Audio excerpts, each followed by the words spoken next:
November 25, 1943. The air in Texas carried the smell of roasted turkey and pecan pie, drifting far beyond the barbed wire fences of Camp Hearn. Inside, thousands of captured German soldiers sat behind rows of wooden tables, their uniforms faded, their boots still carrying the dust of North Africa. Many of them had expected punishment, starvation, and cruelty when they were shipped across the Atlantic in crowded transports. What they found instead made no sense at all. Lieutenant Karl Hoffmann was among them.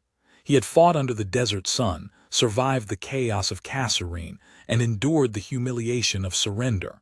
When he first arrived in America, he braced himself for brutality. That was how prisoners were treated in war, or so he had been told. The Reich's propaganda promised that the Americans were barbarians. The proof, he believed, would come soon enough. But on that morning, as he sat in the mess hall, he smelled something he had not known in years, the unmistakable richness of roasted meat. For a moment, he thought he was imagining it, that hunger was playing tricks. He turned to the man beside him, Feldwebel Richter, and whispered, "Do you smell that? It's not beans, it's not bread." The doors opened. American guards stepped aside as kitchen staff wheeled in cart after cart. Turkeys, golden brown, glistening with juices. Platters of mashed potatoes, bowls of green beans, baskets of rolls. Pumpkin pies stacked in careful rows. The hall went silent. For men who had grown used to watered soup and hard crusts, this was not just food, it was a vision. A guard shouted in English, his accent thick but words clear enough. "Happy Thanksgiving, boys." The Germans exchanged bewildered glances. Hoffmann froze, his mind struggling to make sense of it. Thanksgiving, for prisoners of war. He had expected cold rations, maybe hunger as a weapon. Instead, he was staring at abundance. As the line moved forward, trays filled to the brim, Hoffmann finally sat down with his plate. Steam rose from the turkey. He cut a slice, the knife gliding through soft meat. The first bite was almost painful in its familiarity. He was transported back to his mother's kitchen in Stuttgart, long before the war, when the world had not yet drowned in fire. He chewed slowly, the sound of laughter growing around him. Some prisoners ate cautiously, as if afraid it was a trick. Others gave up all pretense and devoured their meals in silence, tears streaking down their cheeks. One leaned across the table, muttering under his breath, "If this is captivity, what in God's name are we fighting for?" For Hoffmann, the shock was not just the food. It was the realization that his enemy, the men he had been taught to despise, would serve such a feast to those who had tried to kill them. The math of war had always been measured in bullets and rations, in artillery shells and dead bodies. But this was a different kind of equation, one he could not understand. The guards did not hover over them with rifles ready. They did not shout. They gave the prisoners space, as if dignity itself was being rationed out with the turkey. And for the first time since his capture, Hoffmann allowed himself to wonder if everything he had been told back home was a lie. The night ended with music. A gramophone in the corner played American swing records, and for a moment the hall sounded less like a prison and more like a village festival. The men leaned back, stomachs full, hearts unsettled.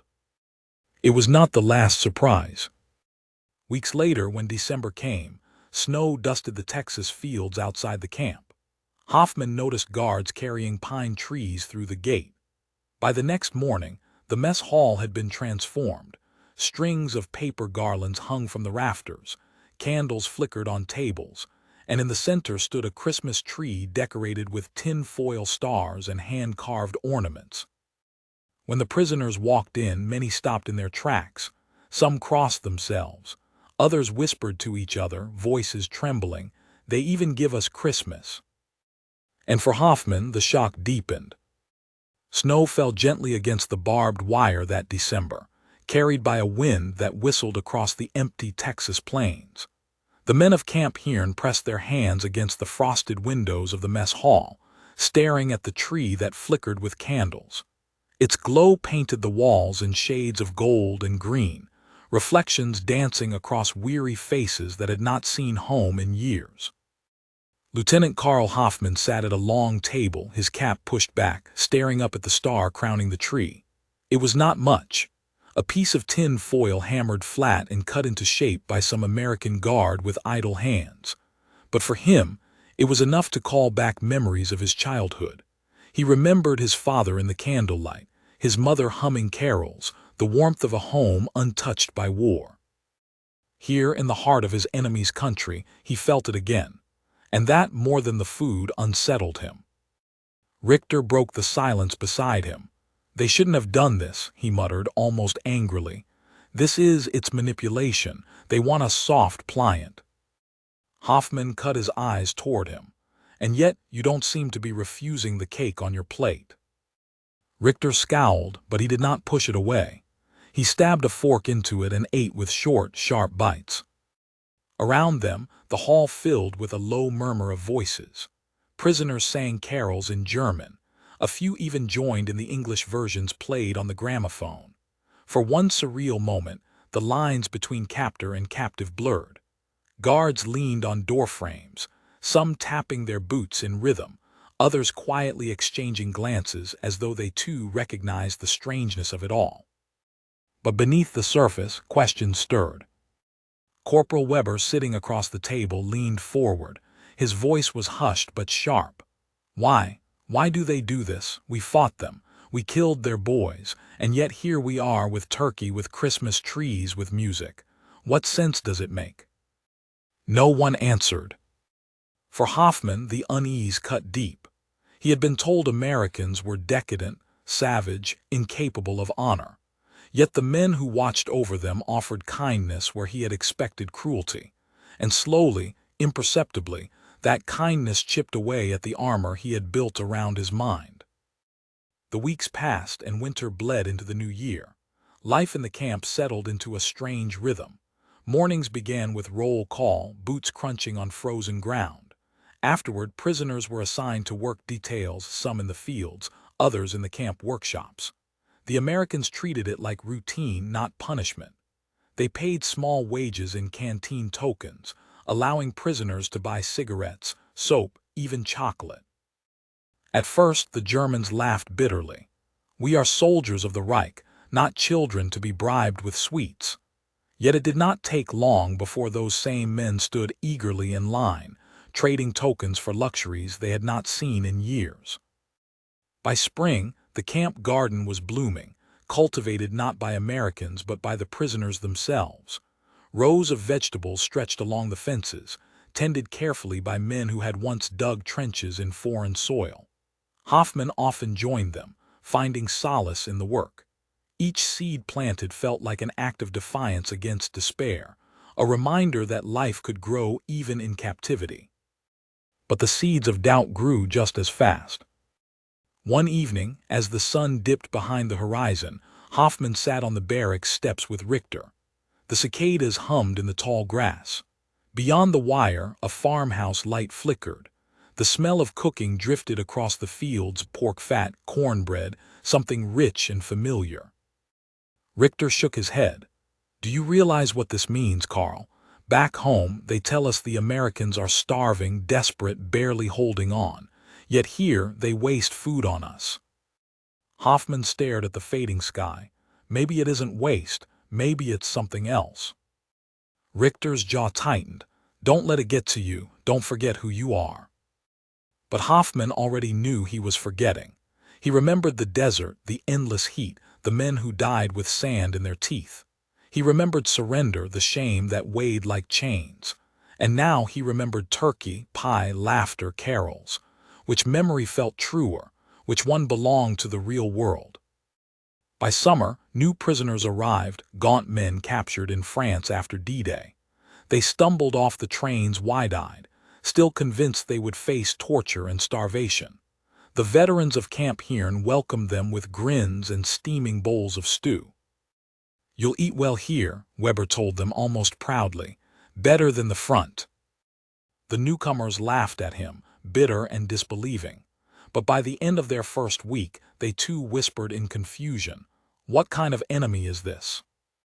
For Hoffman, the greatest shock came in November of 1944. Thanksgiving returned, bigger than before.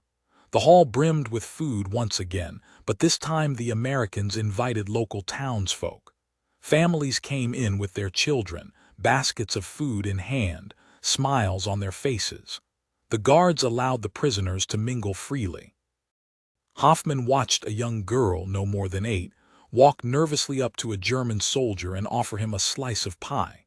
The man, hardened by campaigns in Africa and Europe, knelt down and accepted it with trembling hands. Tears welled in his eyes. The hall was filled with voices in 2 languages, laughter, and the clatter of plates. Hoffman sat at his table, staring at the sight, and knew with a heavy certainty that something inside him had shifted forever. These were not the barbarians he had been told to fear. They were something else entirely. By late winter of 1944, the winds shifted in more ways than one. The barracks at Camp Hearn groaned under the north wind, boards rattling, frost edging the small windows. But it wasn't just the weather that gnawed at the men. News seeped through cracks in the world they thought they knew, not shouted by guards, not declared by officers, but whispered in letters, hinted at in radio broadcasts, glimpsed in American newspapers that sometimes slipped into camp. It was Karl Hoffman who first noticed the difference. On a gray morning after roll call, he received a letter from his sister in Hamburg. The envelope was worn thin from travel, the handwriting shaky. He read it under the dim light of the barrack stove, his breath fogging in the cold air. "Bombs fall every night," she wrote. "The city is no longer a city. It is rubble and ash.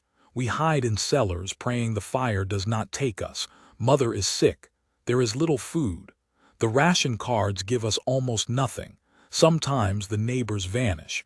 We do not ask where they go. To ask is dangerous." Hoffman read the words again and again until they blurred. Around him, other men opened their own letters, some smiling faintly at words from wives or children, others falling into silence as they folded paper back into envelopes with trembling hands.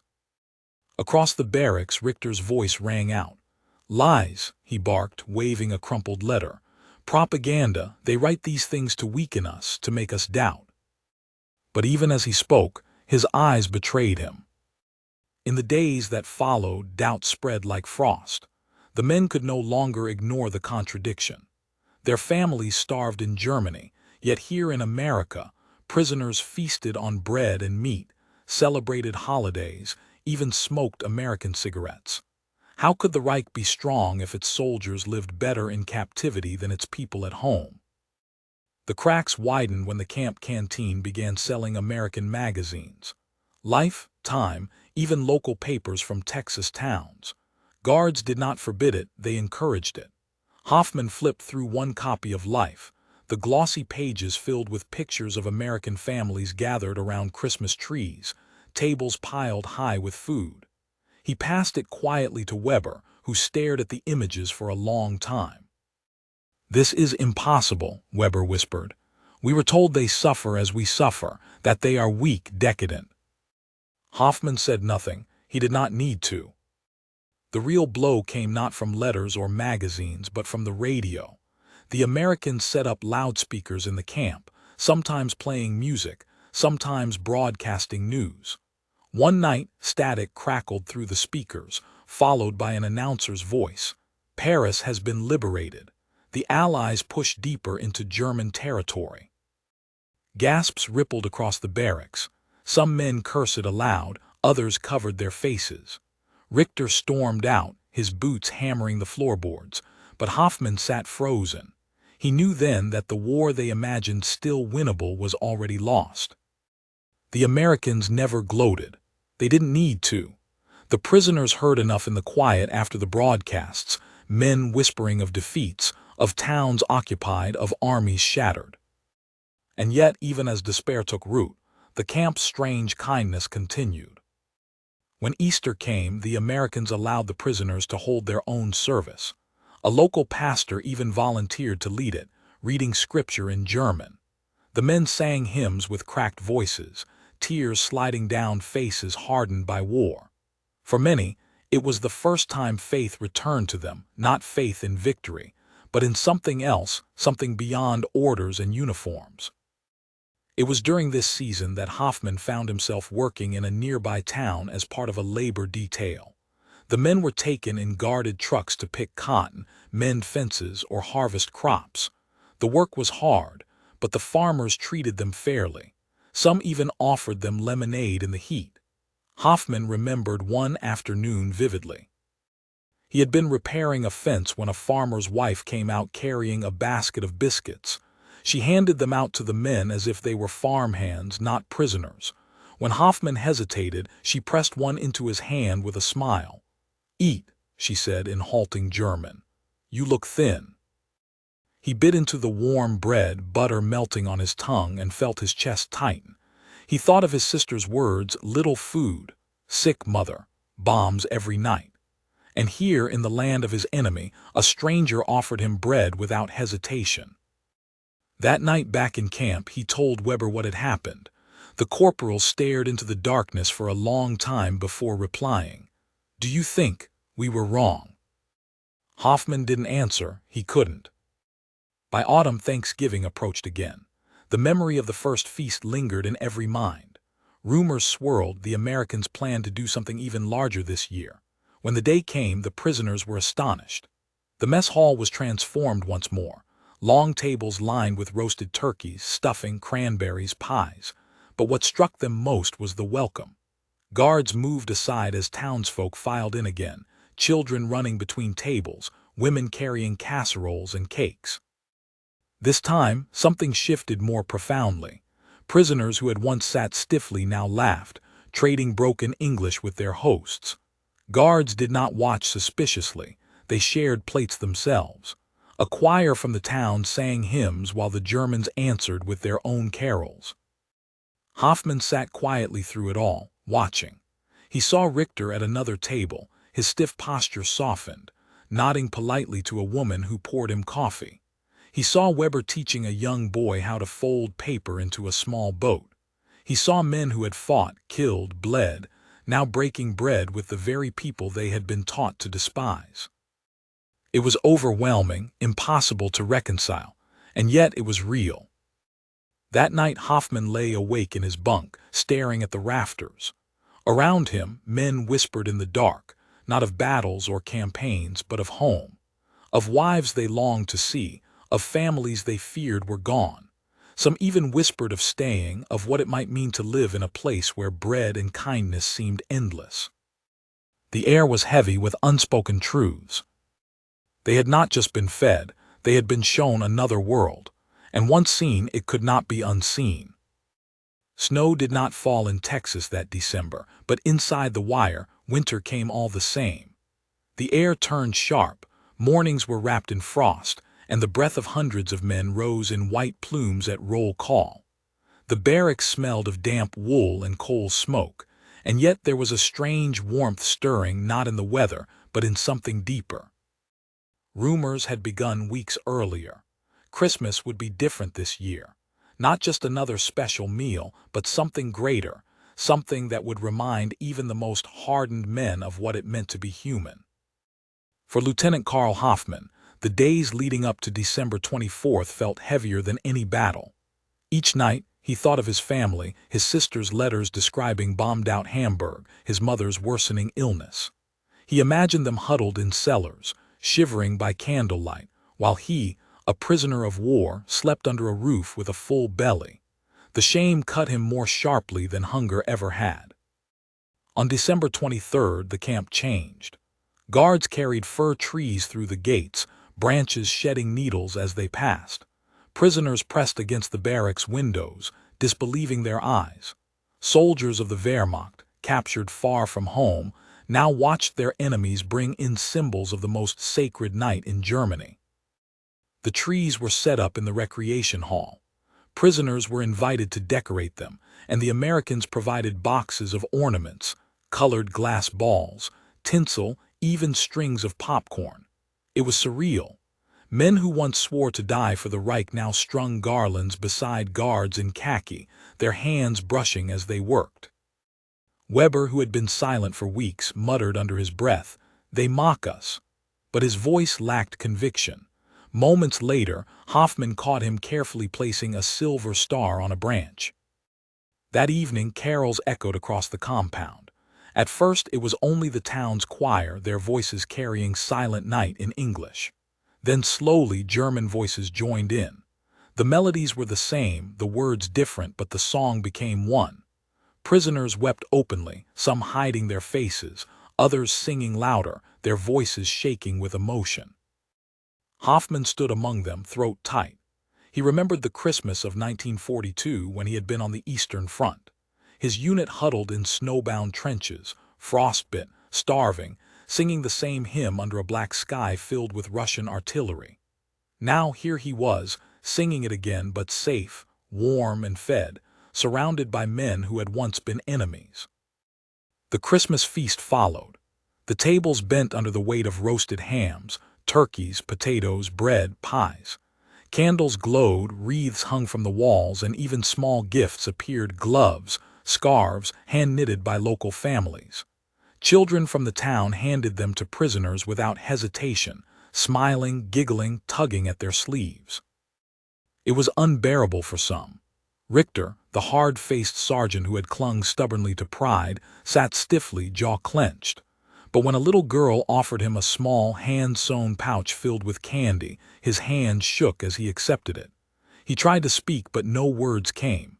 He simply lowered his head as if in prayer. The prisoners ate in silence at first, but gradually laughter returned. Men toasted with coffee, shared stories, and even sang old folk songs. The Americans did not interrupt. They ate alongside them, smiling, nodding, listening. Late into the night, after the hall emptied, Hoffman walked outside. Frost glistened on the barbed wire. Beyond the fence, the land stretched dark and quiet. He thought of his father's words years ago. The world beyond Germany is nothing but enemies. You will find only hate there. Yet here, across the ocean, he had found something else entirely. It was then that Hoffman realized the war had already ended for him. Not with surrender, not with victory or defeat, but with the taste of bread offered freely, the glow of candles on a Christmas tree, the sound of Silent Night sung in two tongues under the same roof. But not every man felt the same.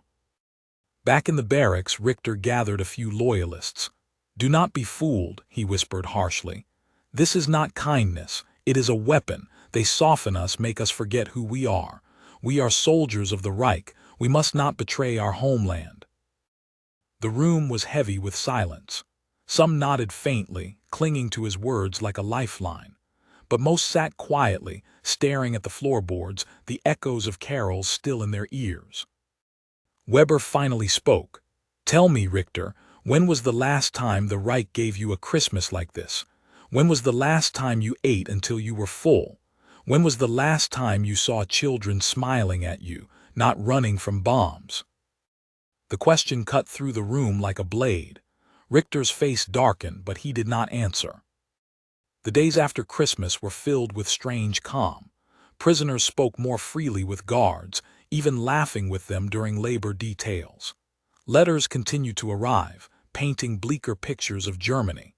One man received word that his wife had died in an air raid. He was inconsolable until the camp chaplain, an American, sat with him for hours, listening, praying with him in halting German. Something irreversible had shifted.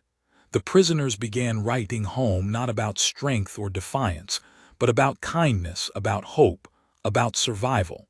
Some even dared to write that America was not what they had been told.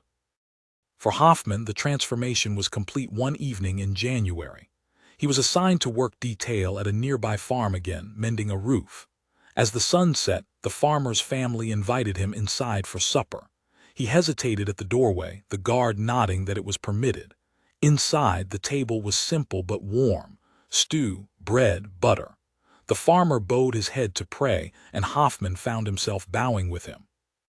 For a moment, he felt as though he was no longer a prisoner, just a man, eating with a family. That night back in camp, he whispered to Weber, I think I no longer understand what it means to be German."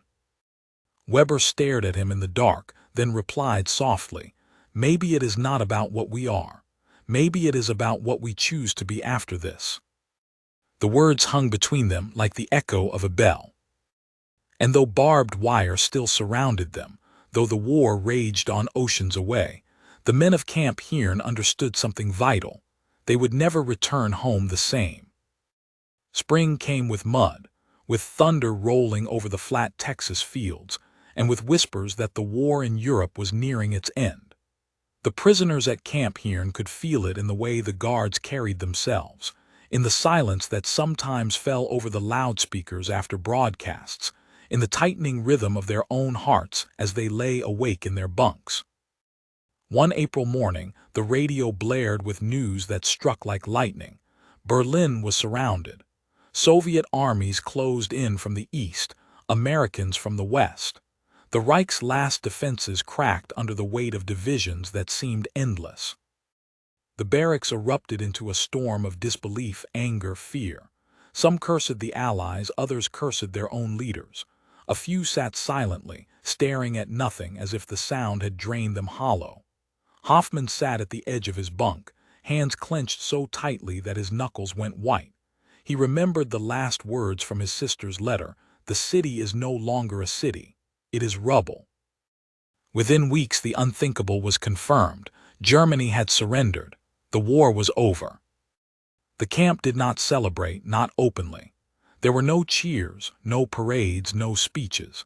Instead, there was a quiet so deep it felt like the earth itself was holding its breath.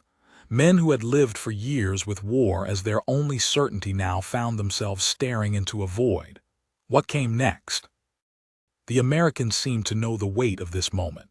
That evening, they arranged a gathering in the mess hall. Not a feast this time, not a celebration, but something quieter, more human. The guards served coffee and bread. An American officer stood before the men and spoke slowly, carefully, as if aware that every word might be the first seed of what came after. "The war is over," he said.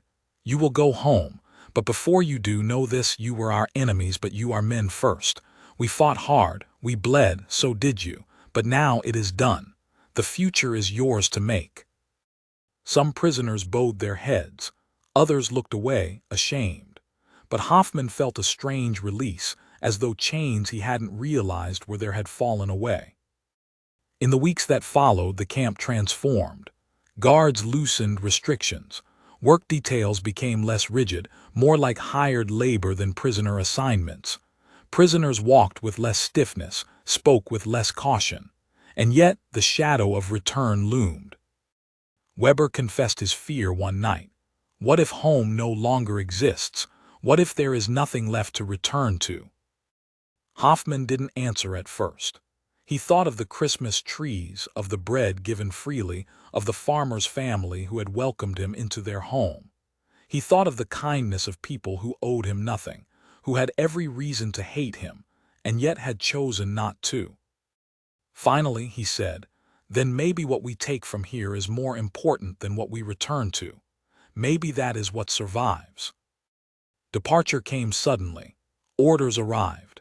Certain groups would be sent back to Europe in stages. The men packed their few belongings, letters, small gifts, photographs taken with American families who had befriended them. When the trucks arrived at the gate, there were tears. Not just among prisoners, but among guards, even townsfolk who had come to say goodbye. One woman pressed a parcel into Hoffman's hands, a loaf of bread wrapped in cloth, still warm. "For your journey," she said softly. He could only nod, unable to find words. As the convoy rolled out, prisoners looked back at the camp that had been their cage and, strangely, their shelter. For years they had dreamed of leaving, of escaping. Now leaving felt like tearing away a part of themselves. The voyage across the Atlantic was heavy with silence. Some men stood on deck, staring at the endless water, others sat below, clutching their belongings. Hoffman stood beside Weber, who leaned on the railing, wind whipping his hair. "Do you think they will believe us?" Weber asked suddenly. Who? Our families, our people. When we tell them about the food, the holidays, the kindness, do you think they will believe it? Hoffman looked out at the horizon, the vast gray sea stretching to infinity. He thought of the Reich's propaganda, of years spent believing that America was a land of cruelty, of weakness. He thought of the taste of turkey at Thanksgiving, of carols sung in 2 languages, of a little girl placing candy into Richter's trembling hand. No, Hoffman said at last. They will not believe us, but we will know. The ship carried them toward a homeland in ruins, cities reduced to ashes, families broken. But inside each of them burned the memory of something that could not be erased, a glimpse of a different world, one where enemies sat at the same table, one where a prisoner could be treated like a man. For the rest of their lives, the men of Camp Hearn would carry that memory. Some returned home and spoke of it, others stayed silent, fearing they would not be understood. But all of them, in quiet moments, could still see the glow of candles on a Christmas tree in Texas, still taste the bread of their captors, still hear the hymns sung under a foreign sky. And for many, that memory changed everything.